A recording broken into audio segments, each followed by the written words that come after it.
এই উসায়রাম নবীজির কল্লা কাঠানোর জন্য তরবারি ধার দেয়। ও মুসলমানেরা, উসায়রাম বাড়িতে নাই। বিশ্ব নবী রহমাতাল্লিল আলামিন 2 দিন কলেমার দাওয়াত দিলেন তার বাড়িতে। এবার এই যুবকের মা বেরিয়ে আসলেন।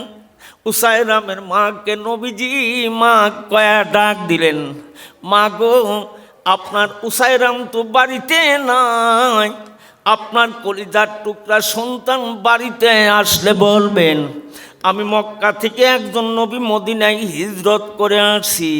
আমার বাবার নাম আব্দুল্লাহ, আমার নাম মোহাম্মদ, আমি মোহাম্মদ বিন আব্দুল্লাহ কলেমার দাওয়াত দাঁড়ে দাঁড়ে দিচ্ছি।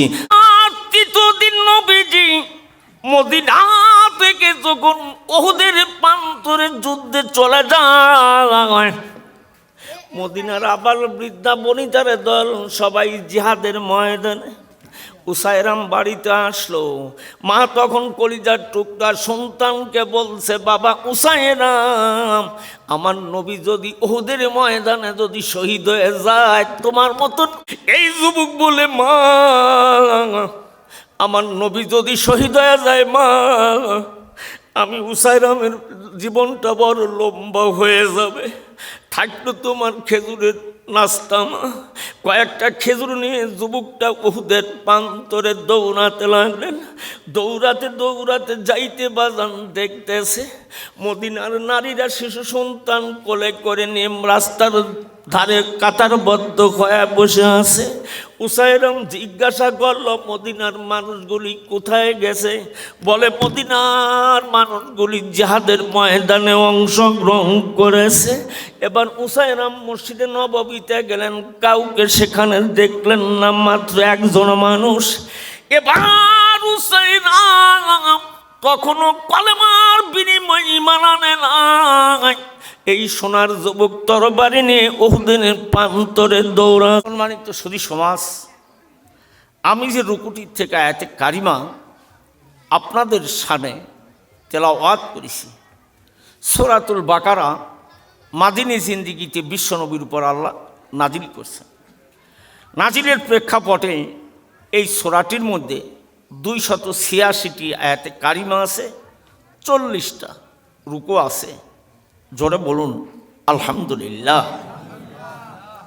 আমি যে রুকুটির থেকে আয়াতে কারিমা আপনাদের সামনে তেলাওয়াত করেছি, একটি আয়াত আল্লাহ নাজিল করছেন বদরের প্রান্তরে, আর একটি আয়াতে কারিমা বদর থেকে ফিরে আসবার পরে মাদিনাতে নবীজির কাছে আল্লাহ নাজিল করছেন। জোরে বলুন একবার সুবহানাল্লাহ। ইন্না দীনা ইনদাল্লাহিল ইসলাম। আল্লাহর দেওয়া মনোনীত জীবন ব্যবস্থার নাম হলেন ইসলাম। ইসলাম হলেন গোটা পৃথিবীর মানুষের জন্য একটা শান্তির ধর্ম। ইসলাম বাদ দিয়া অন্য মতদর্শের উপরে কিন্তু মৃত্যুবরণ করা যাবে না। কথা কার? আর একটু জোরে বলুন আল্লাহর। ওমাইয়াবতাগি গায়রাল ইসলামে দীনান ফালা ইউকবালা মিনহু ওহুয়া ফিল আখিরাতি মিনাল খাসিরিন। আপনি যদি ইসলাম বাদ দিয়ে অন্য মতদর্শের উপর যদি মৃত্যুবরণ করেন, তাহলে আপনার দুনিয়ার জীবনও ক্ষতিগ্রস্ত হবে, আখিরাতের জীবনটাও ক্ষতিগ্রস্তে পরিণত হয়ে যাবে। এই জন্য সোনার বাপজানেরা, যুবক ভাইয়েরা, দল মত নির্বিশেষে কোরআনের কাছে আত্মসমর্পণ করে ফিরে আসতে হবে। কথা কার? আর একটু জোরে বলুন, আর একটু জোরে বলুন আল্লাহ। আপনি যদি সমুদ্রের ফেনার চাইতেও যদি বেশি গুনাহ করেন, আপনার যে দলেরই হন না কেন, একমাত্র ঋণের গুনাহ ছাড়া আপনার তওবার বিনিময়ে তামাম জীবনের গুনাহ আল্লাহ মাফ করবে। জোরে বলুন একবার সুবহানাল্লাহ। আত্মসমর্পণ করে কোরআনের কাছে ফিরে আসতে হবে। আসলাম তুমি রব্বিল আলামিন। কার কাছে? কার কাছে? আল্লাহর কাছে। তাবারাকাল্লাযী বিয়াদিহিল মুলকু ওয়া হুয়া আলা কুল্লি শাইইন কাদির। তামাম মুলকের বাদশাকে? আরে জবান ভরে বলেন, তামাম মুলকের বাদশাকে? আল্লাহ। তুলিজুল লাইলা ফিল নাহারে অতুলিজুল নাহারা ফিল লাইল। রাতকে দিনের মধ্যে, দিনকে রাতের মধ্যে। এ ক্ষমতা কার? আল্লাহর। রাজ দরবারের প্রেসিডেন্টকে কান ধরে নামায়া এক নির্বিশেষে রাস্তার ফকির বানায়া ভিক্ষা করান, আর রাজপথের ফকিরকে আল্লাহ রব্বুল আলামিন কান ধরে উঠায়া রাজ দরবারের প্রেসিডেন্ট বানায়া দেন। জোরে বলুন একবার সুবহানাল্লাহ। এ ক্ষমতা কি আল্লাহর আছে? আর একটু জোরে বলুন, এ ক্ষমতা কি আল্লাহর আছে? ওই আল্লাহর কাছেই কিন্তু একদিন ফিরে যেতে হবে।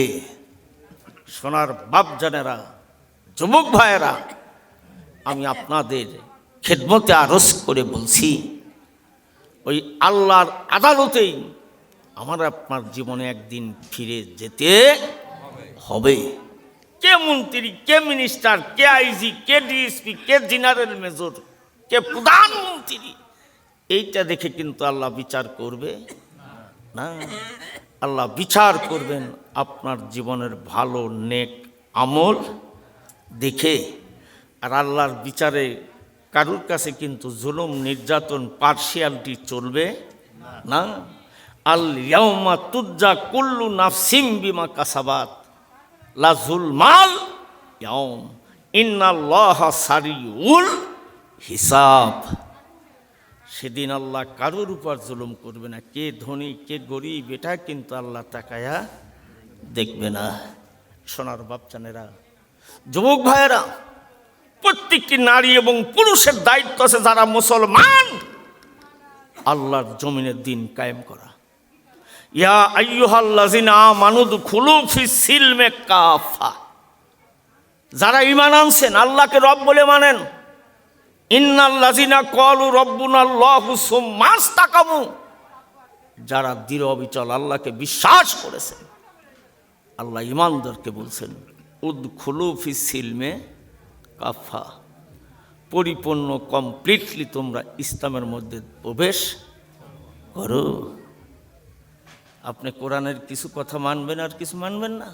আফাতুমিনুনা বিবাদিল কিতাবে ওয়া তাকফুরুনা বিবাদ, যেগুলো সরল সেইগুলো মানবেন, আর যেগুলো কঠিন সেগুলো বাদ দিবেন। আপনি পূর্ণ মুমিন হতে পারবেন? কখনোই কিন্তু পারবেন না।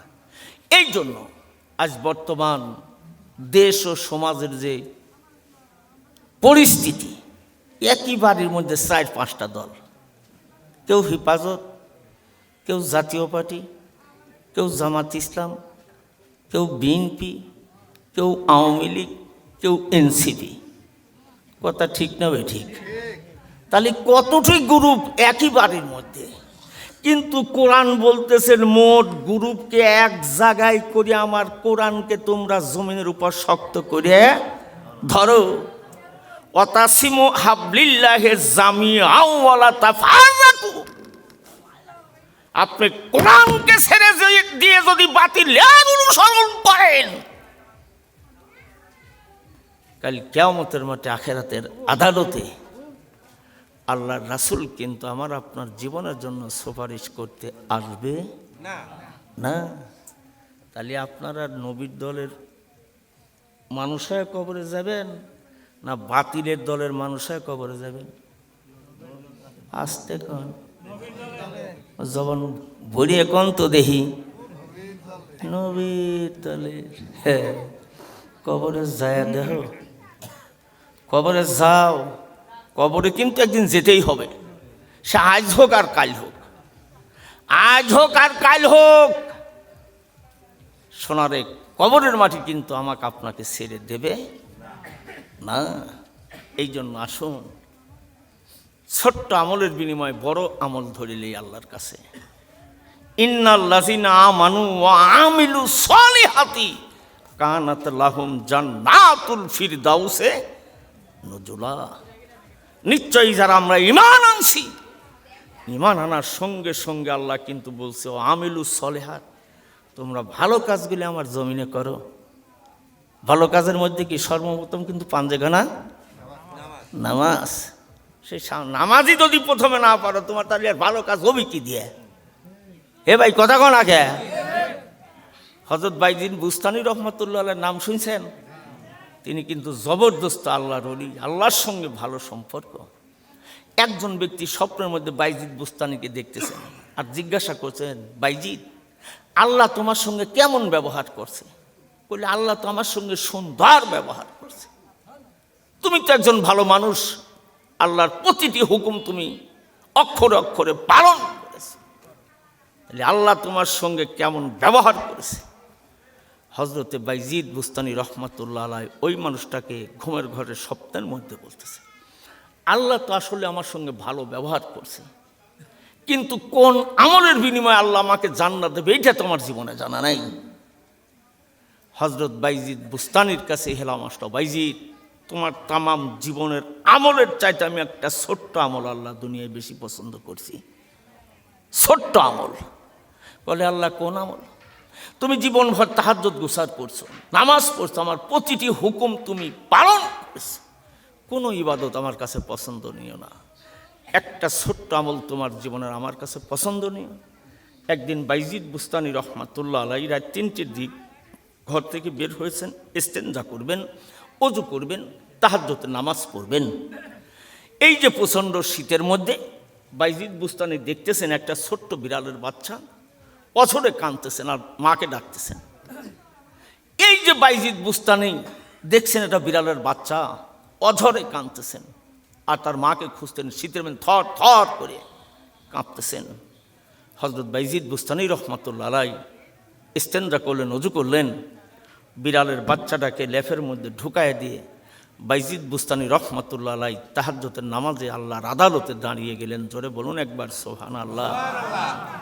বাইজিদ বুস্তানির কাছে হেলাম আসলো, বাইজিদ তোমার তামাম জীবনের ইবাদত আমি আল্লাহ পছন্দ করি নাই, আজকের যে ইবাদত তোমার জীবনের, এই ছোট্ট একটা বিড়াল ছানা প্রচন্ড শীতের মধ্যে থর থর করে কাঁপতেছে, তুমি তাকে তোমার লেফের মধ্যে শোয়া দিয়ে আমি আল্লাহর গোলামের জন্য তুমি আমার আদালতে দাঁড়ায় গেছো।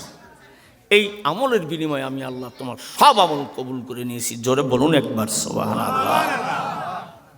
আমরা তো বিড়াল বাজ পুষি না, কথা কয় না গে? বিড়াল নাই বাড়িত? নাই? খাওয়ার পরে যে কাটা কুটি গুনে বাঁচো ওই গুনে ভোগ কই দিগা, তাই না? কিন্তু শখ করে এক পিস মাছ কাছে বসায় খাওয়াবো, কথা কয় না কে? খাওয়াবেন না বাবা, ওরা কিন্তু মজলুম, খাওয়ায় কষ্ট দিবেন, আপনার জন্য বরদোয়া করবে, আপনার জন্য বরদোয়া করবে, আর ভালোবাসবেন, ভালো খাবার দেন, আপনার জন্য দোয়া করবেন। ওই বিড়ালের দোয়াতে আপনি কোটিপতি হয়ে যাবেন। জোরে বলুন একবার আল্লাহু আকবার। খালি ভাই বিড়াল পুষলেই হয় না, একটু খাইবের দেওয়া লাগে না? ওই দৈনের ওই কাঁটা গুনে দাও, কুকুর বাজ বসো, যে গুনে মানুষ খায় না ফেলা দাও, সেই গুনে কুকুরের সামনে দাও। আমরা সেই মুসলমান না, কথা কয় না কে? হ্যাঁ, একটু ভালো গোস্ত দিয়ে একটু ভাত দিয়ে মালিক কুকুর দিবে না, তোমার জন্য কুকুর জীবন দিবি, তোমার জন্য ওর জীবন কুরবান হয়ে যাবে, তাও তোমাকেও ছাড়বে না। ও মালিককে এত ভালোবাসে। আর খাওয়ার পরে হাড় গুনে দিবে, বাইরে ফেলা, সেই গুনে ওর সামনে নিয়ে দাও। সাইডে ভাত তো একটা বাটি করে দাও না, তুই খাট এনে বসে থাক, ও সারা রাত বসে থাকবে, আপনার পাহারা দেবে, আপনার বাড়ি পাহারা দেবে। ছোট্ট একটা আমলের জন্য বাইজিদ বুস্তানির তামাম জীবনের আমল আল্লাহর কাছে কবুল। নবীজি মক্কা থেকে মদিনায় হিজরত করবার পরে 17ই রমজান বদরের প্রান্তরে মুসলমানদের কিন্তু সর্বপ্রথম যুদ্ধ হয়। এই যুদ্ধের ময়দানে মুসলমানদের সংখ্যা ছিল মাত্র 313 জন, আর কাফেরদের সংখ্যা ছিল 1000-এরও বেশি। এই 313 জন মুসলমান, তাদেরকে ইমানি শক্তি ছিল। ওয়ালা তাহিনু ওয়ালা তাহজানু ওয়া আনতুমুল আ'লাউনা ইন কুনতুম মুমিনিন। ইমানদারদের ইমান থাকার কারণে আল্লাহ রাব্বুল আলামিন 1000 কাফেরের বিরুদ্ধে মুসলমানদেরকে বিজয় দিয়েছিলেন। জোরে বলুন একবার সুবহানাল্লাহ। বদরের প্রান্তরে তাতানাজ্জালু আলাইহিমুল মালাইকা, মালাইকা নামে একটি পাহাড় আছে। যারা জোয়ান হাজি তারাই দৃশ্য দেখতে পারে। 70 বছর বয়সে গেলে এইটা দেখা যাবে না। যেই পাহাড়ের উপর হজরতে জিবরিল আর মিকাইল 1000 ফেরেশতা নিয়ে নামছিলেন বাবা, গোটা সৌদি আরবে আপনার পাহাড়ে পাহাড়ে পরিপূর্ণ একটাই বালির পাহাড় আছে, সেটা বদরের প্রান্তরে। জোরে বলুন একবার সুবহানাল্লাহ। কথা বুঝতে কষ্ট হয়? গোটা সৌদি আরবের ভিতরে একটা মাত্র বালির পাহাড়, সেটা বদরের প্রান্তরে। ও মুসলমান, 313 জন মুসলমানকে নিয়ে নবীজি বদরের প্রান্তরে বিজয় করালেন। আসমান থেকে কত হাজার ফেরেশতা? 1000 ফেরেশতা আসছিলেন। কাফেরদের বড় বড় লিডার এক আবু সুফিয়ান বাদে, আবু সুফিয়ান বদরের প্রান্তরে যায় নাই, বেটা রাস্তা দিয়ে মক্কায় চলে আসছিল। আর যতগুলি নেতা গেছেন সব নেতা একমাত্র আবু লাহাব ব্যতীত সব বদরের প্রান্তরে কোতল। জোরে বলুন একবার সুবহানাল্লাহ। ও মুসলমান, নবীজি বদরের প্রান্তর থেকে আসলেন, মুসলমানদের পক্ষে আল্লাহ বিজয় দিলেন। এই যে বড় বড় নেতারা মারা গেছে, তাদের জীবনের প্রতিশোধ নেওয়ার জন্য তাদের ছেলে, তাদের মেয়ে, তাদের ভাই, তাদের চাচা উগ্রীব হয়ে উঠলেন। 3য় হিজরিতে উহুদের প্রান্তরে মুসলমানদের যুদ্ধ হবে। কাফেরদের সংখ্যা 3000 আর মুসলমানদের সংখ্যা 1000। এই 1000 মুসলমানদের মধ্যে আব্দুল্লাহ বিন উবাই 300 মুনাফিক মুসলমান নিয়ে পিছন থেকে পলায়ন করলেন। তাহলে থাকলো কতজন? 700 জন। এই 700 জন মুসলমান নিয়ে নবী উহুদের ময়দানে দিন কায়েমের জন্য রওনা হলেন। জোরে বলুন একবার সুবহানাল্লাহ। তাহলে কাফেরদের সংখ্যা কিন্তু 3000 আর মুসলমানদের সংখ্যা কিন্তু মাত্র 700। আব্দুল্লাহ বিন উবাই তো মুনাফিক, ও পিছন থেকে 300 মুনাফিক মুসলমান নিয়ে পলায়ন করলেন। ভাইরা আমার, আমল ছোট, নিয়ামত কিন্তু বড়। ও মুসলমান, নবীজি 700 মুসলমান নিয়ে বদরের প্রান্তরে রওনা করলেন। এবার নবীজি মক্কা থেকে মদিনায় হিজরত করবার পরে মদিনার একটা যুবকের নাম ছিল উসায়রাম। এই যুবকটা টাগরা জওয়ান। ও মুসলমান, এই যুবকটা তার গোষ্ঠীর নেতা, তার কওমের গোত্রের নেতা।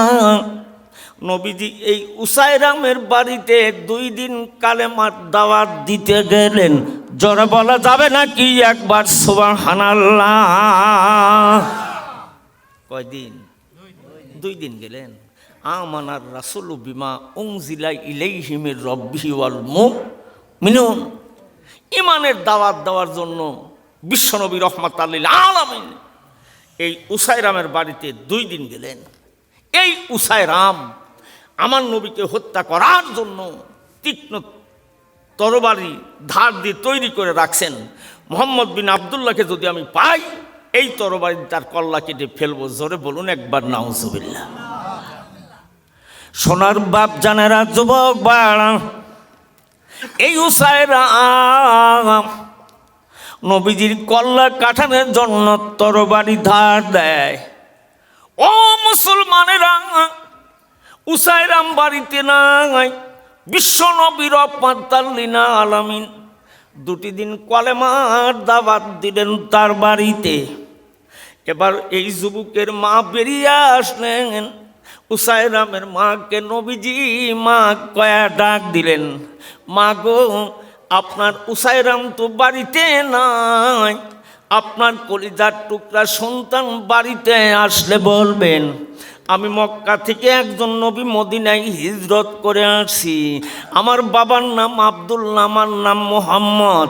আমি মুহাম্মদ বিন আব্দুল্লাহ কলেমার দাওয়াত দাঁড়ে দাঁড়ে দিচ্ছি। জোরে বলা যাবে নাকি একবার সুবহানাল্লাহ? আপনার ছেলে আসলে বলবেন, মা যে আমি কালেমার দাওয়াত দেওয়ার জন্য আপনার বাড়িতে এসেছিলাম। সোনার বাপ জানেরা, যুবক বাড়া, নবীজি কলেমার দাওয়াত দিয়ে চলে গেলেন।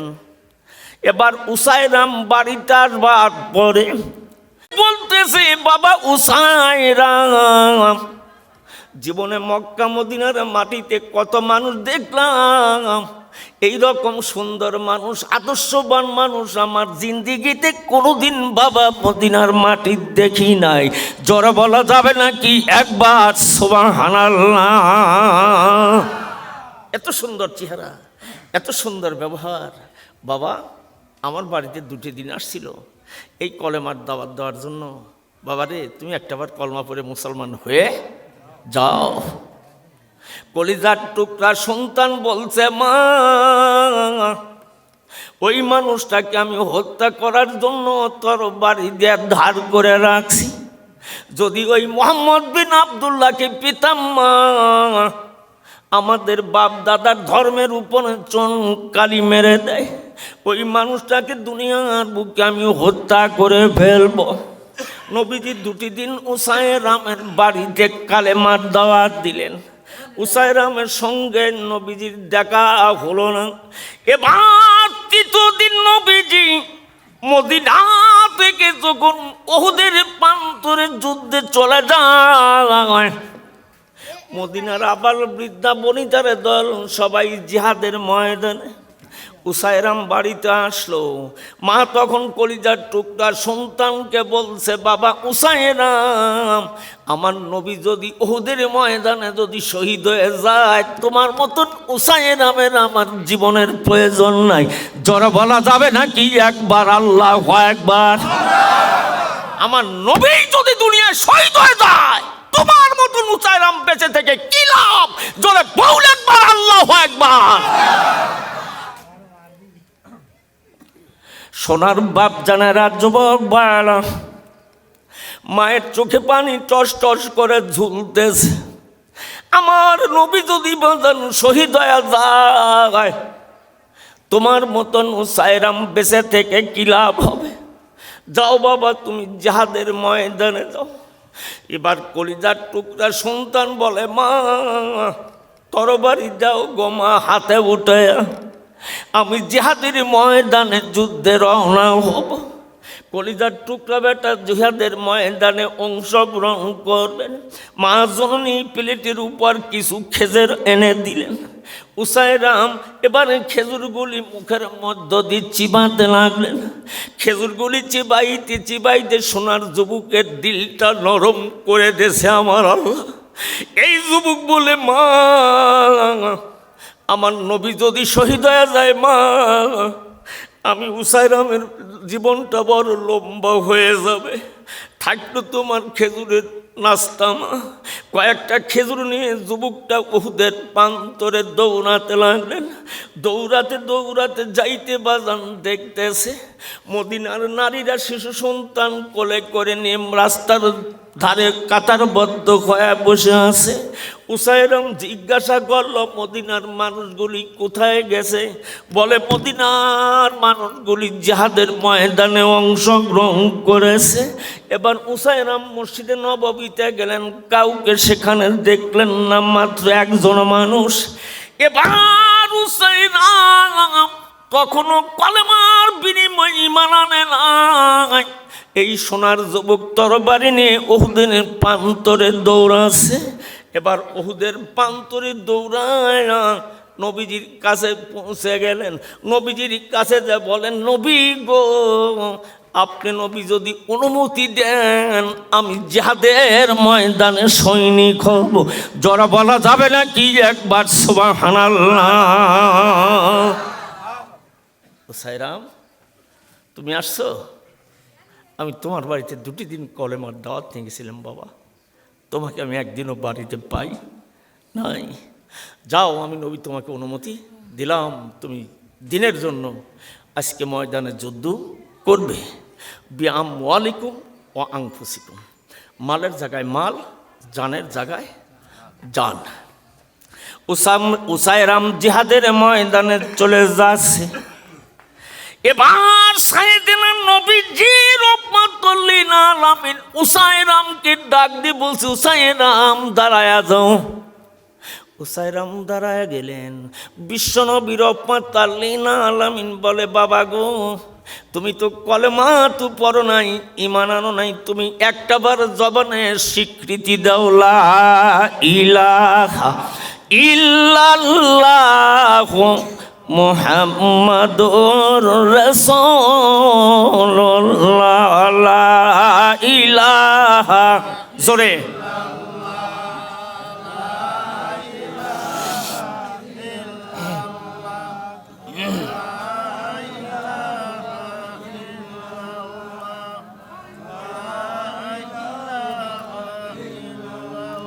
আরো জোরে লা ইলাহা, আরো জোরে লা ইলাহা,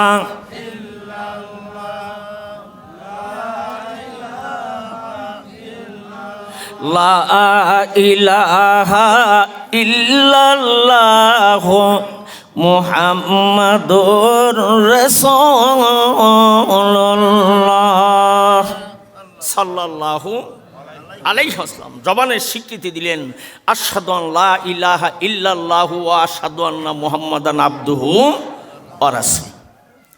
সোনার যুবকেরা, হযরতে আবু হুরায়রা সাহাবীদেরকে ডেকে বললেন, ও নবীর সাহাবীরা, আপনারা কি জানেন যেই মানুষটা জিন্দিগিতে এক ওয়াক্ত নামাজ পড়ে নাই, আমার মাবুদরে একটা বার জীবনের রুকু সিজদা দেয় নাই, ওই মানুষটা আল্লাহর জান্নাতুল ফেরদাউসের প্যাসেঞ্জার। জোরে বলা যাবে নাকি একবার সুবহানাল্লাহ? জিন্দিগিতে ঈমান আনার পরে জিন্দিগিতে এক ওয়াক্ত নামাজ পড়ে নাই, একটাবার আমার আল্লাহকে রুকু সিজদা দেয় নাই। সোনার বাপ জানেরা, যুবক বাড়া, ঈমান আনছেন ফজরের পরে, আর এই যুবকটা শহীদ হয়েছে জোহর নামাজের আগে। এবার উহুদের ময়দানে যুদ্ধ করতে করতে ৭০ জন মুসলমান সাহাবী শহীদ হয়ে যায়।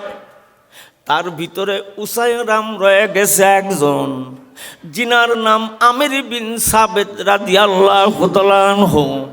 ও মুসলমান, উহুদের প্রান্তরে ৭০ জন সাহাবী শহীদ হয়ে গেলেন। খালিদ বিন ওলীদের তরবারির আঘাতে নবীজির লোহার কড়া ভেঙে কপালের মধ্যে দেবে গেলেন। লোহার কড়া কামড় দিয়ে উঠাতে সাহাবীর দুটি দাঁত ভেঙে গেলেন। হযরতে খাতুনের জান্নাত ফাতেমা খাজুরের বানানো চাটাই পুরাইয়া ছাই বানায়া নিলেন, নবীজির গর্তের মধ্যে ঢোকায়া দিলেন।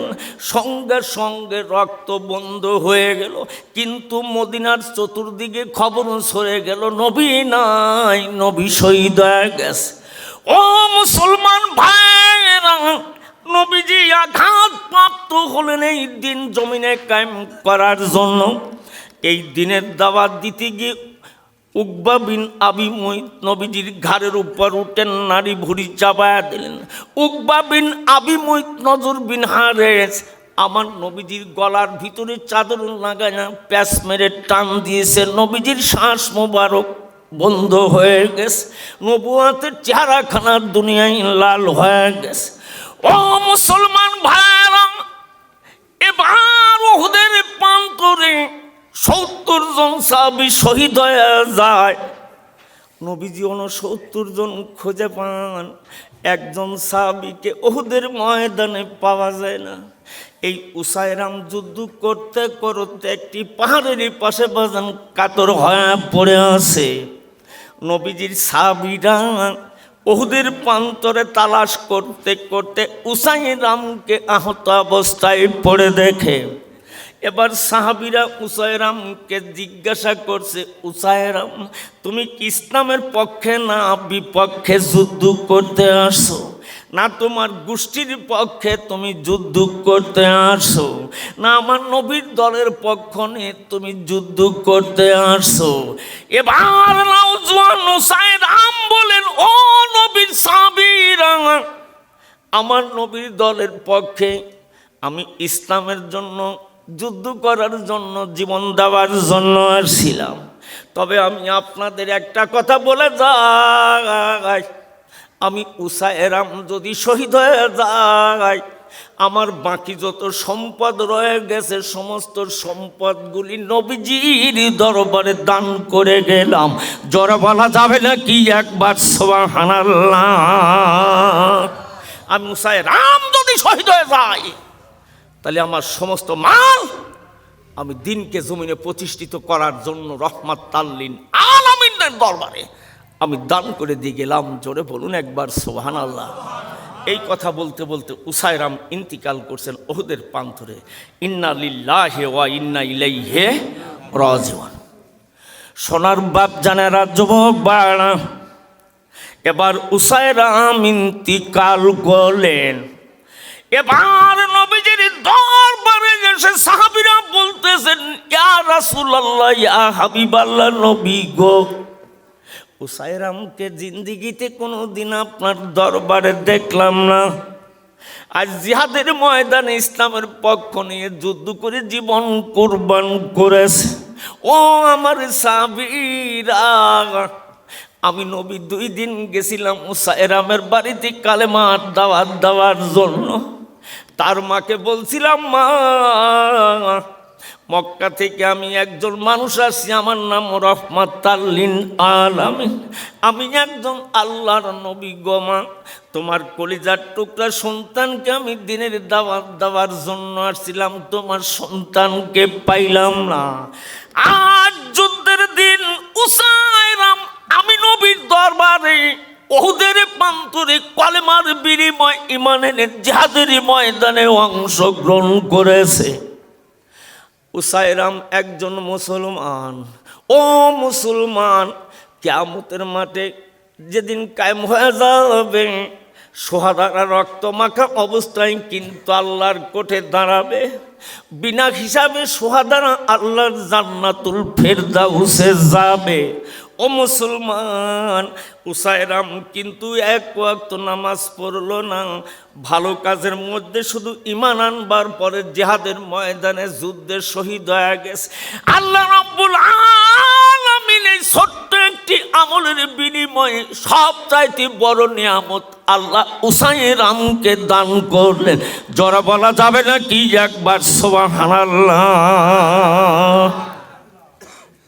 সোনার বাপ জানেরা, যুবক বাড়া, ছোট্ট একটা আমলের বিনিময় সর্বশ্রেষ্ঠ নিয়ামত পেয়ে গেলেন উসায়রাম। সোনার বাপ জানেরা, যুবক ভাইয়েরা, উহুদের প্রান্তরে বিনা গোসলে কিন্তু শাহাদাতদেরকে দাফন করা হলো। এবার বিনা জানাজার নামাজে তাদেরকে দাফন করা হয়। তখন কিন্তু জানাজার নামাজ ফরজ হয় নাই, গোসলও ফরজ হয় নাই। সোনার বাপ জানের যুবক ভাইরা, নবীজির চাচা আমির হামজাকে কিন্তু কতল করা হলো উহুদের প্রান্তরে। আমির হামজা শহীদ হয়ে জমিনে পড়ে যাওয়ার পরে আবু সুফিয়ানের স্ত্রী হিন্দার নেতৃত্বে আমির হামজার 2টি চোখ ফুটানো হলো, কান কাটা হলো, নাক কাটা হলো, জিহ্বা কাটা হলো, ঠোঁট 2টি কাটা হলো। এবার বুকটা ফেরে তার কলিজাটা বের করা হয়েছে।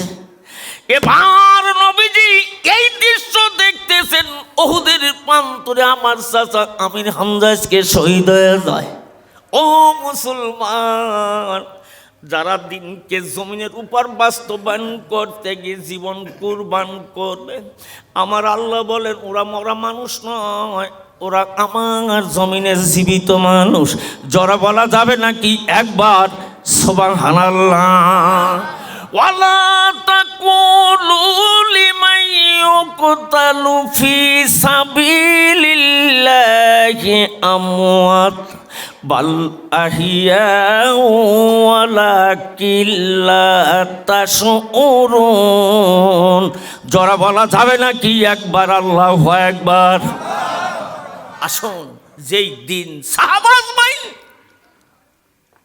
কায়েম করার জন্য নিজের জীবনের মায়া করে নাই, স্ত্রী পুত্র সন্তানদের মায়া করে নাই, সেই কোরআনের পার্লামেন্ট তৈরি করতে গিয়ে একবার আবার আমরা বাতিলের বিরুদ্ধে লড়াই করব। জোরে কোন কথা ঠিক কিনা? সোনার বাপ জানেরা, যুবক বাড়া, আমি আপনাদের খেদমতে আরজ করে বলছি বাজান রে, প্রত্যেকটি নারী এবং পুরুষের জীবনের দায়িত্ব আছে দিনকে জমিনে প্রতিষ্ঠিত করা।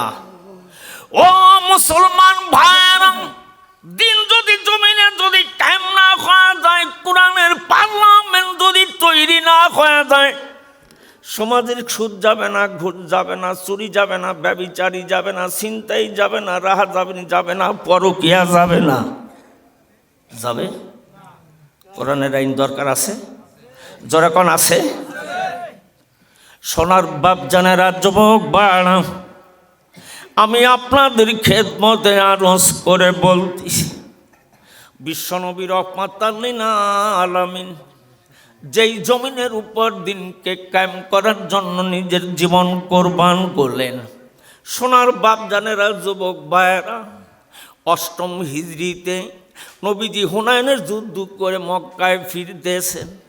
মক্কার দিকে ফিরতে যখন মরুর প্রান্তর দিয়ে চলতেছেন, চলতে চলতে জোহর নামাজের ওয়াক্ত হয়ে যায়। এবার নবীজি বিলালকে ডাক দিয়ে বললেন, বিলাল তাঁবু টানাও। এবার তাঁবু টানানো হলো। এবার নবীজি বিলালকে ডাক দিয়ে বলে, বিলাল জোহর নামাজের আযান দাও রে বিলাল। এবার তাঁবু টানানো হলো। জোহর নামাজের আযান মরুর প্রান্তরে দিয়েছেন। সোনার বাপ জানেরা, যুবক ভাইয়েরা, 10 থেকে 12 বছরের বালকেরা এবার দুম্বা ভেড়া মরুর প্রান্তরে চড়াচ্ছে। 8-10 জন বন্ধু একসঙ্গে ছাগলের পালগুলি চড়াচ্ছে। এবার বিলাল যখন তাঁবু টানায় আযান দিতেছে, এই যুবকদের মধ্যে একজন বিলালের কণ্ঠের আযান ব্যঙ্গ করতেছে। বিলাল আযান দিতেছেন, আল্লাহু আকবার, আল্লাহু আকবার। ওই বালকরাও বলে আল্লাহু আকবার, আল্লাহু আকবার। আযান দিতে দিতে এই বালকদের মধ্যে একজন বালকের কণ্ঠ খুবই সুমিষ্টি। এবার ওই বালক যখন উচ্চস্বরে বলতেছেন আল্লাহু আকবার, আল্লাহু আকবার, এবার নবীজি হযরত উসমান এবং জুবায়েরকে বললেন, এই বালকদেরকে আমার কাছে ধরে আনো। আমার বিলালের কণ্ঠের আযানকে ব্যঙ্গচিত্র করে ভেঙ্গাইল। এবার হযরত উসমান গনি জুবায়ের চলে গেলেন, বালকদেরকে কাছে নিয়ে আসলেন। এবার নবীজি বললেন, বাবা তোমরা আমার সম্মুখে সবাই বসে যাও। সবাই বসে পড়লেন। ও মুসলমান, এবার নবীজি একে একে সবাইকে জিজ্ঞাসা করলেন, তোমাদের মধ্যে কারা যেন আযান দিতেছিলে? একজনের কণ্ঠ খুবই সুমধুর, বলো তো দেখি সেই বালকটাকে। এবার নবীজির কাছে আযান দিতে দিতে এই বালকটা চলে আসলেন, জিনার নাম চলে আসলেন নবীজির কাছে। ছোট্ট বালক, ছোট্ট সাহাবী, জিনার নাম আবু মাহজুরা। জোরে বলা যাবে নাকি একবার সুবহানাল্লাহ? এই আবু মাহজুরাকে নবীজি ডাক দিয়ে বলছে, বাবা সুন্দর কণ্ঠে কে আযান দিতেছিলেন? আবু মাহজুরা বললেন, নবী গো আমি। আল্লাহর নবী বলে, বাবা তুমি আযানটা দাও, আমি আযান শুনব।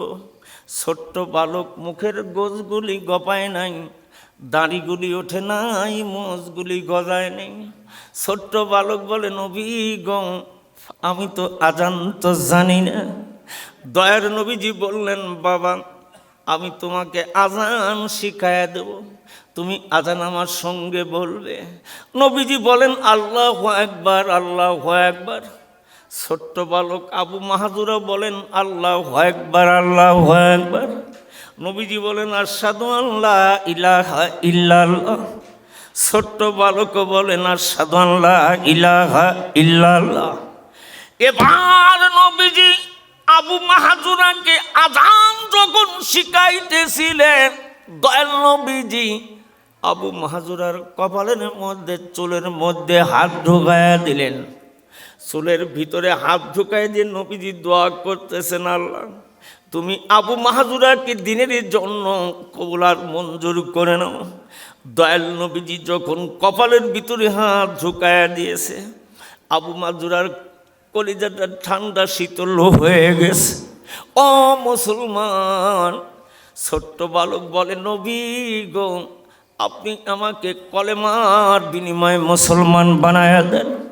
ছোট্ট বালক এবার নবীজির কাছে কলেমার বিনিময় ঈমান আনলেন, লা ইলাহা ইল্লাল্লাহু মুহাম্মাদুর রাসূলুল্লাহ সাল্লাল্লাহু আলাইহি ওয়াসাল্লাম। ছোট্ট বালক মাথায় পাগড়ি ছিলেন, পাগড়িটা খুললেন, নবীজি কপালের ভিতরে চুলের মধ্যে হাত দিয়ে আবু মাহজুরার জন্য দোয়া করলেন। সোনার বাপ জানেরা, যুবক বাড়া, বিশ্ব নবীর দোয়া আল্লাহর কাছে কবুল হয়ে যায়। এবার ছোট্ট বালক ঈমান আনার পরে নবীজিকে বললেন, ইয়া রাসূলুল্লাহ, ইয়া হাবিবাল্লাহ, আপনি আমাকে আযান শিখায়া দিলেন, এই আযান আমি কোথায় দেব? আল্লাহর নবী বললেন, আবু মাহজুরা, আল্লাহ তোমাকে বাইতুল্লাহ আর মুয়াজ্জিন বানায়া দেবে। জোরে বলে যাবে না কি একবার সুবহানাল্লাহ? আল্লাহ তোমাকে বাইতুল্লাহর মুয়াজ্জিন বানাবে। সোনার বাপ জানেরা, যুবক ভাইয়েরা, এই যে তার বংশ থেকে 300 বছর খানায় কাবায় তার বংশের মানুষ আজান দিয়েছে। আবু মাহজুরার মাথার মধ্যে নবীজি হাত দিয়ে দোয়া করেছেন। আবু মাহজুরা ডানের চুলগুলি কাটেন, পিছনের গুলি কাটেন। এই যে সোনমুখীর চুলগুলি আমার নবীজি হাত দিয়ে দোয়া করেছেন, জিন্দিগিতে দুনিয়াতে বেঁচে থাকা অবস্থায় কোনোদিন এই সোনমুখের চুল কাটে নাই। জরা বলা যাবে না কি একবার সুবহানাল্লাহ? ও মুসলমান, সাহাবীরা বললেন, আবু মাহজুরা, তুমি পিছনের চুল কাটো, ডানে বামের চুল কাটো, তুমি কেন সামনের চুলগুলি কাটো না? সুন্দর করে চুলগুলি মাথার সঙ্গে পেঁচান, উপরে পাগড়ি বাঁধেন। আবু মাহজুরা বলেন, ও নবীর সাহাবীরা, যেই চুলের মধ্যে হাত দিয়া আমার নবী আমার জন্য দোয়া করেছে, যেই চুলের ভিতরে হাত দিয়া আমার দরদের নবী দোয়া করে গেছে, আমি আবু মাহজুরা যতদিন জিন্দিগিতে দুনিয়ায় বেঁচে থাকবো কখনো কোনো দিন এই চুল আমি কাটবো না। এই চুল নিয়ে আমি কবরে যাব। কিয়ামতের মাঠ যেদিন কায়েম হয়ে যাবে, আমি আল্লাহর আদালতে এই চুলগুলি নিয়ে আমি আবু মাহজুরা দাঁড়ায় যাব। জরা বলা যাবে না কি একবার সুবহানাল্লাহ? রাসূলুল্লাহর ভালোবাসা, রাসূলুল্লাহর প্রেম কারে দুনিয়ার বুকে কয়? ও মুসলমান, যেই চুলের ভিতরে হাত দিয়ে নবীজি দোয়া করে গেছেন, জিন্দিগিতে কোনোদিন ওই চুলগুলি আর সোনার মানুষটা কাটে নাই। জরা বলা যাবে না কি একবার সুবহানাল্লাহ? আমি আপনাদের খেদমতে আরজ করে বলবো, ইসলাম এমন একটি ধর্ম কারোর উপর জুলুম নির্যাতন নিপীড়ন করার জন্য আসে নাই। ইসলাম আসছে গোটা জাতির শান্তির জন্য। ও মুসলমান, আমি আপনাদেরকে অনুরোধ করে বলবো, সমুদ্রের ফেনা পরিমাণ যদি পাপ করেন, তওবা করে আল্লাহর কাছে ফিরে আসবেন। সমুদ্রের ঢের চাইতে যদি বেশি পাপ হয়ে যায়, আল্লাহর কাছে শুধু তওবা করে ফিরে আসবেন। আমার আল্লাহ তওবাকারীকে দুনিয়ার বুকে বেশি পছন্দ করে। জরা বলা যাবে না কি একবার সুবহানাল্লাহ? সোনার বাপ জানেরা, যুবক ভাইয়েরা, যারা দিনের জন্য জীবন কোরবান করবে, ওরা মরা মানুষ নয়, ওরা কিন্তু জীবিত মানুষ। আল্লাহ রাব্বুল আলামিন আসমান থেকে ওদের কবরের মধ্যে কিন্তু রিজিক দেয়া থাকে। ও মুসলমান ভাইয়েরা, আল্লাহ রাব্বুল আলামিন ইমানদার মুমিনদের জীবনের পরীক্ষা নেবে। পরীক্ষা না নেওয়া পর্যন্ত কিন্তু আল্লাহ দুনিয়ার জীবন থেকে নেবে না। আল্লাহ রাব্বুল আলামিন কোরআনে কারিমে ঘোষণা করেন, ওয়ালা নাবলুওয়ান্নাকুম বিশাইইম মিনাল খাউফি ওয়াল জুই ওয়া নাকসিম মিনাল আমওয়ালি ওয়াল আনফুসি ওয়াস সামারাত অবাশিরি সাবিরিন। যারা বলা যাবে না কি একবার আল্লাহু আকবার। ইমানদার যারা মুমিন হবেন, ও মুসলমান, প্রথম নম্বরে আল্লাহ পরীক্ষা করবেন ভয় দিয়া, দ্বিতীয় নম্বরে আল্লাহ পরীক্ষা করবে ক্ষুধা দিয়া, তৃতীয় নম্বরে পরীক্ষা করবে আমার আল্লাহ ধন সম্পদ দিয়া, চতুর্থ নম্বরে আল্লাহ পরীক্ষা করবে নিজের জান দিয়া, পঞ্চম নম্বরে আল্লাহ পরীক্ষা করবে ক্ষেত খামারের ফসল দিয়া। সোনার বাপজানেরা, যুবক ভাইয়েরা, এই যে আব্দুস সবুর খন্দকার বিছানায় পড়ে রয়ে গেছে, আল্লাহ রাব্বুল আলামিন ওর জানের উপর দিয়ে পরীক্ষা করে নিতেছেন।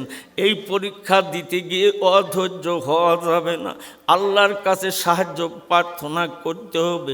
আল্লাহ গো, তুমি আমার মেরুদণ্ডর হাড়টা ভেঙে দিয়েছো, তুমি ইচ্ছা করলে আমার সমস্ত রোগ ভালো করে দিতে পারো। আল্লাহ, তুমি ব্যতীত এই জমিনে আমার কোনো আর সাহায্যকারী নেই। ইন্নাল্লাহা মা'আস সাবিরিন। নিশ্চয় আল্লাহর কাছে ধৈর্য ধারণ করতে হবে। ও মুসলমান, আল্লাহ ব্যতীত তার এই রোগকে মুক্তি করে দেওয়ার মতন কোনো দুনিয়ার ডাক্তারের ক্ষমতা নাই। আমার আল্লাহ যদি তার প্রতি খাস রহমত নাযিল করে তবেই গা রোগ ভালো হবে। দুনিয়ার ডাক্তার কিন্তু লাগবে না, একমাত্র আল্লাহর কাছে সাহায্য কামনা করতে হবে। মাবুদ গো, তুমি আমাকে রোগ দিয়েছো, আল্লাহ তোমার নাম রহমান, তোমার নাম রাহিম। তামাম পৃথিবীর মানুষ যখন আরামের বিছনায় ঘুমায়া যাবে, এক শ্রেণীর মানুষরা 3টের দিকে যায় নামাজের মুসাল্লায় দাঁড়ায় যায়। দুনিয়ার মানুষের রাজার বাদশার দরবারের দরজা বন্ধ হয়ে যায়। একজনের দরজা বন্ধ হয় না, তিনি হলেন আরশে আজিমের মালিক। এই আরশে আজিমের মালিকের কাছে 2 চোখের পানি দিয়ে নির্বিলিত কাঁদতে হবে আর বলতে হবে, আল্লাহ গো, তুমি ইচ্ছা করলে আমার রোগ ভালো করে দিতে পারো, তুমি ব্যতীত আমার রোগ আল্লাহ কোনোদিন ভালো হবে না। জোরে বলা যাবে না কি একবার সুবহানাল্লাহ। সোনার বাপ জানেরা, যুবক ভাইয়েরা, আমি আপনাদের খেদমতে আরজ করে বলছি, হযরত ইউনূস আলাইহিস সালাম যখন মাছের পেটের মধ্যে বন্দী ছিলেন, পৃথিবীর কোনো মানুষ কিন্তু ইউনূস নবীর ডাক শুনে নাই। দুনিয়ার কোনো মানুষ কিন্তু ইউনূস নবীর ডাক শুনে নাই। হযরত ইউনূস আলাইহিস সালাম মাছের পেটের ভিতরে যখন বন্দী, দুনিয়ার কোনো মানুষ কিন্তু ডাক শুনল না। হযরত ইউনূস আলাইহিস সালাম মাছের পেটের ভিতরে বসে এবার আমার আল্লাহকে ডাক দিলেন, লা ইলাহা ইল্লা আনতা সুবহানাকা ইন্নী কুনতু মিনাজ জালিমিন। জোরে বলা যাবে না কি একবার আল্লাহু আকবার। দুনিয়ার কোন মানুষ পয়গম্বর ইউনূস নবীর ডাক কিন্তু শোনে নাই। কে শুনেছে? আরশের মালিক আল্লাহ। আল্লাহ বলে, জিবরাইল, আমার পয়গম্বরের ডাক আমি আল্লাহ শুনলাম, আমার পক্ষ থেকে সাহায্য তার উপরে ওয়াজিব হয়ে গেল।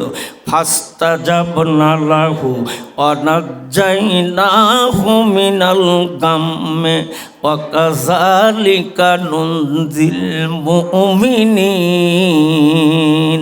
এই পৃথিবীর জমিনে ইমানদার মোমেনারা যখন বিপদে মুসিবতে পড়ে যায়, আমার আল্লাহকে স্মরণ করার সঙ্গে সঙ্গে আল্লাহর পক্ষ থেকে সাহায্য ওয়াজিব হয়ে যায়। ফাসকুরুনি আসকুরকুম ওয়াশকুরুনি ওয়ালা তাকফুরুন। আল্লাহ বলেন, বান্দারে, তোমরা যদি জমিনে একটা বার আমি আল্লাহ যদি একবার আল্লাহ কয়েক ডাক দেও, একটা ডাক শোনার সঙ্গে সঙ্গে আমি আল্লাহ বান্দার ডাকে 10 বার সাড়া দিই। জোরে বলা যাবে না কি একবার সুবহানাল্লাহ। আল্লাহর যুবক ভাইরা, আল্লাহ রাব্বুল আলামিন আমাকে আপনাকে পরীক্ষা করবেন প্রথমে ভয় দিয়া। আমার বান্দার অন্তরে আমি আল্লাহর ভয়ে কতটুকু না আছে। ও মুসলমান, যেই নবীজির দোয়ার বিনিময়ে হজরতে ওমর কিন্তু অর্ধ পৃথিবীর শাসনকর্তা, অর্ধ পৃথিবী করিত শাসন। ধোলার তক্তে বসি খেজুরের পাতার পাশার তাহার বারবার যেত খুশি। জরা বলা যাবে না কি যে একবার মার হাওয়া। অর্ধ জাহানের প্রেসিডেন্ট আমিরুল মুমিনিন খলিফাতুল মুসলিমিন উমারে ফারুক রাদিয়াল্লাহু তাআলা আনহু খেজুরের পাতার ছাউনির চাল আর খেজুরের পাতার বেড়া, এই ছিল দেশের প্রেসিডেন্টের বাড়ি। জোরে বলুন একবার সুবহানাল্লাহ। সোনার বাপ জানেরা, যুবক ভাইরা, আল্লাহর ভয় কারে কয়? একদিকে অর্ধজাহানের প্রেসিডেন্ট, অপরদিকে মদিনার মসজিদের নববীর ইমাম হলেন হজরতে ওমর, আমিরুল মুমিনিন খলিফাতুল মুসলিমিন উমর, অর্ধজাহানের প্রেসিডেন্ট, মদিনার মসজিদের নববীর ইমাম। একটা যুবক পাঞ্জেগানা নামাজ জামাতের সঙ্গে ওমরের পিছনে আদায় করে। জোরে বলা যাবে না কি যে একবার সুবহানাল্লাহ। একটা যুবক পাঞ্জেগানা নামাজ ওমরের পিছনে জামাতের সঙ্গে আদায় করে। এই যুবকের বাবা জীবিত আছে, মা কিন্তু জীবিত নাই। যুবকের বাবা আছে, মা জগতে জীবিত নাই। মা অন্ধকার গহীন কবরের মধ্যে ঘুমায় আছে। প্রতি পাঞ্জেগানা নামাজের পর কলিজার টুকরা যুবক বাড়িতে যায় বাবার বৃদ্ধ পিতার খেদমতে লিপ্ত থাকে। জরা বলা যাবে না কি যে একবার সুবহানাল্লাহ। বৃদ্ধ বাবার খবর নেন, বৃদ্ধ বাবার সেবায় যুবক লিপ্ত আছেন। সোনার বাপ জানেরা, যুবক বাড়া, কলিজার টুকরা সন্তান বৃদ্ধ বাবার খবর নেয়। এবার সারা নামাজ অন্তে যেই রাস্তা দিয়ে যুবক বাড়ির দিকে রওনা করে, ওই রাস্তার মাঝে একটা ধনী লোকের বাড়ি আছে। এই ধনী লোকের একটা সুন্দরী যুবতী মেয়ে আছে। এই সুন্দরী যুবতী মেয়েটা ঈশার নামাজ অন্তে যুবকের রাস্তার পাশে গিয়ে দাঁড়িয়ে থাকে। দিনের পর দিন, রাতের পর রাত কেটে যায়। একদিন যুবতী মেয়েটা বলছে, ভাইয়া রে, আমি তোমার অপেক্ষায় রাস্তার পাশে দাঁড়ায়া থাকি। মেয়েটা খুবই সুন্দর, একটা বার কেন তুমি আমার দিকে তাকাও না? যুবক ছেলেটা আল্লাহর ভয় মেয়েটার দিকে তাকায় না। এইভাবে যাইতে যাইতে একদিন মেয়েটা বলে, ভাইয়া রে, আমার দিকে যদি তুমি নজর করে তাকাও, আমার সঙ্গে যদি আমার বাড়িতে যাও, আমার এই সুন্দর দেহখানা তোমার জন্য বিলীন করে দেব। একটা টাকাও লাগবে না, পয়সা লাগবে না। এবার যুবক ছেলেটার দিলের মধ্যে শয়তান ধোঁকা দিল। মেয়েটার কথায় ছেলেটা রাজি হয়ে গেল। এবার মেয়েটার সঙ্গে ছেলেটা তার বাড়িতে পৌঁছে গেল। এবার বাড়িতে পৌঁছবার পরে ছেলেটার দিলের ভিতরে আল্লাহর কথা মনে পড়ে গেছে। মেয়েটা আমাকে তার বাড়িতে ডেকে আনছে, রুমের মধ্যে আটকায়া আমার সঙ্গে অবৈধ ব্যভিচারী করবে।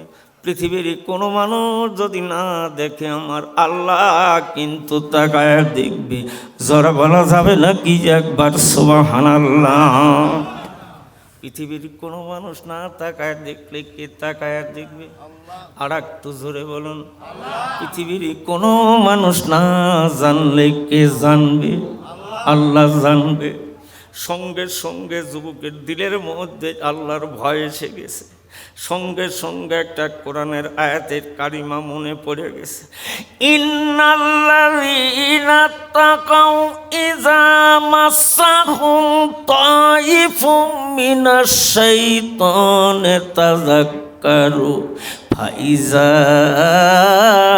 হুম মুবসিরুন। জোরে বলা যাবে না কি একবার আল্লাহু আকবার। এবার যুবকের দিলের মধ্যে যখন আল্লাহর কথা মনে পড়ে গেছে, পৃথিবীর কোনো মানুষ যদি না দেখে আমার আল্লাহ তাকায় দেখবে, পৃথিবীর কোনো মানুষ না জানলে আমার আল্লাহ জানবে। কিয়ামতের মাঠে আখিরাতের আদালতে আল্লাহর কোঠে আসামি হয়ে যাব। এই কথা যখন আল্লাহর কথা যুবকের দিলের মধ্যে মনে পড়ে যায়, এবার এমন জোরে চিৎকার মারলেন, আল্লাহর ভয়ে চিৎকার দেয়া যুবক ছেলেটা জমিনে মাটি লুটিয়ে পড়ছে। জোরে বলা যাবে নাকি একবার সুবহানাল্লাহ? যুবক ছেলেটা যখন মাটিতে লুটিয়ে পড়েছে, ছেলেটা বেহুশ। মেয়েটা দেখতেছে, যাক আমি বাড়িতে ডেকে আনলাম, অবৈধ ব্যভিচারী করব। ছেলেটা বেহুশ হয়ে জমিনে পড়ে যায়। এই ছেলে যদি আমার বাড়িতে মারা যায়, আমি কিন্তু মারার কেসের আসামি হয়ে যাব। এবার তার খাদেমা ছিল, দাসী ছিল, দাসীকে সঙ্গে করে যুবকটাকে উঠায় নিয়ে তার বাড়িতে নিয়ে যা বাইরে ফেলে রেখে চলে আসলো। প্রতিদিন ঈশান নামাজ অন্তে ছেলেটা বাড়িতে যায়, বৃদ্ধ বাবার খবর নেয়, বাবাকে খানা খাওয়ায় দেয়, বাবাকে বিছানায় যুবককে শোয়া দেয়। জরা বলা যাবে নাকি একবার সুবহানাল্লাহ? সোনার বাপ জানেরা, যুবক ভাইয়েরা, রাত আস্তে আস্তে গভীর হয়ে যায়। ছেলেটা আজকে কেন বাড়িতে ফিরে না? বৃদ্ধ বাবার দরজার কাছে সন্তানের অপেক্ষায় কিন্তু বসে রয়ে গেছে। এবার রাত আস্তে আস্তে গভীর হয়ে যায়, ছেলেটা কেন বাড়িতে আসে না? এবার বাড়ির ঘরের দরজা খুলে দেখতেছেন, ঘরের সম্মুখে ছেলেটা বেহুশ হয়ে পড়ে রয়ে গেছে। বাবা সন্তানকে ডাক দেয়, আর বাবার ডাকে সন্তান সাড়া দিতে পারে না। বাবা মনে করছে আমার সন্তান দুনিয়ার বুকে জীবিত নাই, ইন্তিকাল করেছে।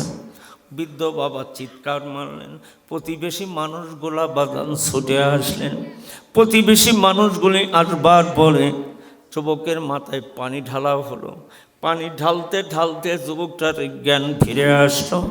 জ্ঞান যখন ফিরল, যুবকটাকে ঘরের মধ্যে নিয়ে যাওয়া হলো। এবার নিজ রুমে নিয়ে যাবার পর বাবা জিজ্ঞাসা করে, বাবা তুমি প্রতিদিন ঈশার নামাজ অন্তে বাড়িতে আসো, আজ কেন এত দেরি হয়ে যায়? যেমন বাবা তেমন সন্তান। কলিজার টুকরা সন্তানটা মেয়েটার ঘটনা বাবার কাছে বিস্তারিত খুলে বলতেছেন। বিস্তারিত খুলে বলতে বলতে বলে, বাবা গো, ওই মুহূর্তে আমার একটা কোরআনের আয়াত মনে পড়ে যায়। আমি এমন জোরে চিৎকার মারছিলাম, পরবর্তীতে আমার কি হয়েছে বাবা তোমাকে কিন্তু বলতে পারবো না। এবার বৃদ্ধ বাবা বলছে, বাজান রে, আল্লাহর কোরআন কি একটু তেলাওয়াত করে শোনানো যায় না? একটু আল্লাহর কোরআনকে তেলাওয়াত করে শোনানো যায় না? এবার কলিজার টুকরা সন্তান বাবাকে আল্লাহর কোরআনের কারিমের আয়াত তেলাওয়াত করে শোনাতে শোনাতে ঘরের মধ্যে এমন জোরে লাফ দিয়ে উঠছেন, লাফ দিয়ে উঠে চিৎকার মেরে জমিনে পড়ে গেছে। জমিনে পড়ে যাওয়ার সঙ্গে সঙ্গে মালাকাল মউত আজরাইল রূহটা কবজ করে নিয়ে গেছে। জোরে বলা যাবে না কি একবার সুবহানাল্লাহ? মালাকাল মউত আজরাইল যুবকের রূহটা কবজ করে নিয়ে গেলেন। ও মুসলমান, বাবা জগতে জীবিত রয়ে গেলেন। কলিজার টুকটার সন্তান বাবার আগে বিদায় নিলেন। বাবার জীবনে সবচাইতে বিপদ হলো, বাবা বেঁচে থাকা অবস্থায় যদি সন্তানের খাটটা যদি বাবার কান্দে উঠে যায়, এর চাইতে বড় বিপদ আর বাবার জীবনে হতে পারে না। ও মুসলমান, রাতের বেলায় প্রতিবেশী মানুষগুলা যুবকটাকে গোসল করানো, এবার জানাজার নামাজ পড়ায় তাকে দাফন করা হলো। রাতের বেলায় দাফন কাফন শেষ করা হয়। মদিনার মসজিদে নববীতে ফজর নামাজের আজান হলো। আমিরুল মুমিনিন খলিফাতুল মুসলিমিন উমর মদিনার মসজিদের নববীর ইমাম। এবার ইমামতির মুসাল্লায় বাজান দাঁড়ায় যায়। যেই যুবকটা প্রতি নামাজে ওমরের পিছনে দাঁড়ায় থাকে, এবার আমিরুল মুমিনিন খলিফাতুল মুসলিমিন উমর এবার নামাজ সমাপ্ত করলেন, ডানে বামে সালাম ফিরে সাহাবীদের দিকে মুখটা ঘোরালেন। এবার সাহাবীদের দিকে মুখটা ঘোরায় দেখেন যেই যুবকটা পাঞ্জেগানা নামাজ আমার সোজাসুজি দাঁড়ায় পড়ে, ওই যুবকটা কেন আজ ফজর নামাজ অন্তে মদিনার মসজিদে নববীতে আসে নাই? জরা বলা যাবে না কি একবার সুবহানাল্লাহ। ছেলেটার কি হয়েছে? যুবকটা প্রতি ওয়াক্ত নামাজ জামাতের সঙ্গে আদায় করে, আজ যুবকটা কেন মদিনার মসজিদে নববীতে আসলো না? আমিরুল মুমিনিন খলিফাতুল মুসলিমিন ওমর হাঁটতে হাঁটতে চলে গেলেন যুবকের বাড়িতে। জোরে বলা যাবে না কি একবার সুবহানাল্লাহ। আমাদের দেশের কর্মী যদি মারা যায় কোনো নেতা কিন্তু খুঁজে পাওয়া একবারও যাবে না। যাবে? কথা কই না গে সোনার বাপ জানেরা, যুবক ভাইরা। হযরতে ওমর হাঁটতে হাঁটতে চলে গেলেন যুবকের বাড়িতে। বাড়িতে যায় দেখতেছেন বৃদ্ধ বাবা ঘরের আঙিনায় বসে। আমিরুল মুমিনিন খলিফাতুল মুসলিমিন ওমর সালাম জানাইলেন। বৃদ্ধ বাবা দুই চোখের পানি দিয়ে কান্দার বলে, বাবা গো, এত সকালবেলা ফজর নামাজ অন্তে কে তুমি আমার বাড়িতে এসে আমাকে সালাম জানো? মদিনার প্রেসিডেন্ট ওমরও বলতেছে, বাবা আমি অর্ধ জাহানের প্রেসিডেন্ট হযরত ওমর, মদিনার মসজিদের নববীর ইমাম। জরা বলা যাবে না কি একবার সুবহানাল্লাহ। এত সকালবেলা তুমি কেন আমার বাড়িতে বাজানো আসছো? হযরত ওমর বলে, বাবা ফজর নামাজ অন্তে আমি ওমর কেন আপনার বাড়িতে আসলাম? প্রতি ওয়াক্ত নামাজ আপনার সন্তানটা আমার পিছনে দাঁড়ায় আদায় করে, আজ ফজর নামাজ অন্তে আপনার কলিজার টুকরা সন্তানকে মদিনার মসজিদে নববীর ভিতরে পাইলাম না। আমি ওমর ওই যুবকের খবর নেওয়ার জন্য আপনার বাড়িতে আসছি। জরা বলা যাবে না কি একবার মারহাবা। আপনার ছেলের খবর নেওয়ার জন্য আসছি। বৃদ্ধ মুসলমান বিস্তারিত কথাগুলি দেশের প্রেসিডেন্টকে বললেন। আমিরুল মুমিনিন খলিফাতুল মুসলিমিন ওমর কথাগুলি শুনবার পরে হযরত ওমর বলছেন, আপনার সন্তানকে কোন জায়গায় দাফন করেছেন? একটা বার কলিজার টুকরা সন্তানের কবরের পাশে আমাকে নিয়ে যাবেন। এবার বৃদ্ধ বাবা হযরত ওমরকে সন্তানের কবরের পাশে নিয়ে গেলেন। আমিরুল মুমিনিন খলিফাতুল মুসলিমিন ওমর যুবকের কবরের পাশে দাঁড়ায়া সালাম জানালেন, আসসালামু আলাইকুম ইয়া আহলাল কবর। কবরের মধ্য থেকে যুবক জবাব দিলেন, ওয়ালাইকুম সালাম ইয়া আমিরুল মুমিনিন খলিফাতুল মুসলিমিন ওমর। জোরে বলা যাবে না কি একবার সুবহানাল্লাহ। যুবকটা কবরের ভিতর থেকে ওমরের সালামের জবাব দিলেন। আমিরুল মুমিনিন খলিফাতুল মুসলিমিন ওমর কবরের পাশে দাঁড়ায় বলে, যুবক রে, আল্লাহ তোমার সঙ্গে কেমন ব্যবহার করেছে? যুবকটা কবরের ভিতর থেকে শুয়ে জবাব বললেন, আমিরুল মুমিনিন খলিফাতুল মুসলিমিন ওমর, এই কবরের মধ্যে আল্লাহ আমাকে দুটি জান্নাতের বাগান দান করেছে। জোরে কোন সুবহানাল্লাহ। কয়টা জান্নাতের বাগান? কয়টা জান্নাতের বাগান? আল্লাহর ভয়ে যুবতী মেয়েটার সঙ্গে যুবকটা ব্যভিচারী করে নেই, একমাত্র আল্লাহর ভয়ে এই যে যুবকটার রুহটা বের করে নিয়ে গেছে, এই ভালো আমলটাই আল্লাহর কাছে বেশি পছন্দনীয় হয়ে গেছে। আল্লাহ আজরাইলকে বলছে, আজরাইল যুবকের রুহটা কবজ করে নিয়ে আসো। যুবকটা কবরে যাওয়ার পরে আমার আল্লাহ নিজে খুশি হইয়া যুবককে দুটি জান্নাতের বাগান দান করেছে। কোরআনে কারিমের ভিতরে সূরা আর রহমানের মধ্যে আল্লাহ ঘোষণা করেন, অলিমান খাফা মাকাম রাব্বিহি জান্নাতান। যারা ঈমান নিয়ে কবরে যাবে তারা দুটি জান্নাতের অধিকারী কবরের মধ্যে হবে। জোরে বলা যাবে না কি একবার সুবহানাল্লাহ। একটা কথা বানোয়াটি কথা কিন্তু ইনশাআল্লাহ বলিনি। এর মধ্যে একটা আমল যদি করেন, একটা আমলের বিনিময় আল্লাহ জান্নাতে দিয়া দেবে। হযরত বাইজিদ বুস্তানির একটা আমলের কারণে তামাম জীবনের আমল আল্লাহ কবুল করে নিয়েছে।